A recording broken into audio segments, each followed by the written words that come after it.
You know, I, for one, have a background in classical singing. And I've said this to you before. I mean, every time I sing that song, every time I hear that song, the national anthem, I get chills. And we should all remember that we are very, very lucky to have been born in this country with the opportunity that this country still does represent.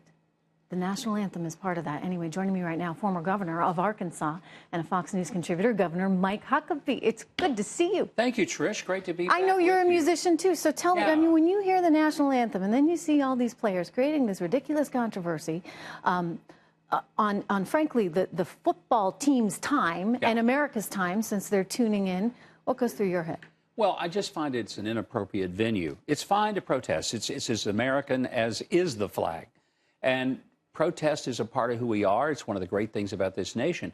But there's a time and a place, and it's not on your employer's time. And football players ultimately are at work when they're in the football field. They represent not just themselves, but their teams and their country.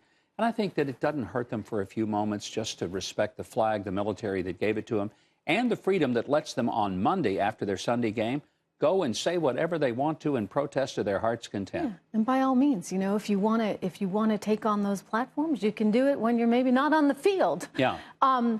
Anyway, did the president make the right decision here regarding the Eagles? Well, hard to say. I think we'll find out in time. I understand his decision. I'm not sure that what could have happened that might have been epic would have been that he said, oh, well, anyone who is going to come from the Eagles, come on down. And he treated them as if they were all the prime ministers of major countries, fill their arms with White House swag, tour them in the private quarters of the White House. In other words, give them the day of their lives and make some of those other players wish that they had come, and just ignored the ones that didn't show up. In other words, don't somehow punish the good players because some of them didn't want to be a part of it. But maybe we're at a point, Trish, where all of the football teams and stuff going to the White House, if they don't really want to come, don't go. Just don't go. So I have to ask, because your daughter, Sarah Huckabee Sanders, who's doing a terrific job. Thank you. Do you talk to her a lot about this stuff? Do you give her some regularly pointers here? Maybe pass this along. Maybe you could invite a few of those Eagle players down there and show them a good time. I have a feeling that whatever decision she thought would be a good one might be overruled by somebody just down the hallway from her office. But, you know, the president reacted, I think, very viscerally to this, and I understand that.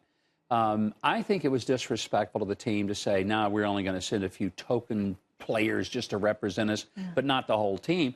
And I could see where he would say, you know, it's not just every day you get invited to the White House, regardless of the president. You don't have to like the president. You don't have to really be a voter for him. He's president. He's our president. It's our country. It would have been nice.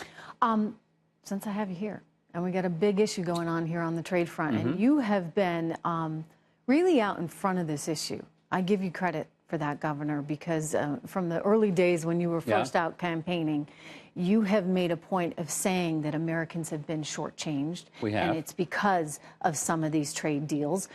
How are you reacting to what you're seeing happen right now in China with them saying, okay, we'll do this if you do that? I think the president is getting exactly what he wanted by saying we're going to put tariffs on. He's getting their undivided attention. And now they're coming back and saying, we'll buy $70 million worth, or $70 billion worth of soybeans and agricultural products. We'll sweeten this pot. Why are they saying that? Is it because they suddenly say, we really want to be generous? No, it's because they know that a trade war ultimately doesn't help anybody. But how does the president avoid a trade war? He creates the situation where there's an extraordinary level of tension, and I think they know that he's willing to go to the mat to protect America. Because this is leverage, right? I mean, he's got the leverage. And we saw Kevin Corke put up the stat, which was a great stat. Basically, we matter more because we are a bigger percentage of their overall GDP, the exports that they're sending to us. We're their #1 customer. I love trade. I think it's terrific. It's a great way for Americans to prosper, to have jobs. But it's not free trade if it isn't fair trade. And we have not had fair trade in large measure because we've let our trading partners walk all over us, and we let them do it without any really enforcement of penalty. This is a president, and people aren't used to this. His whole approach to the presidency is not so much a Republican/conservative approach, it's an American approach.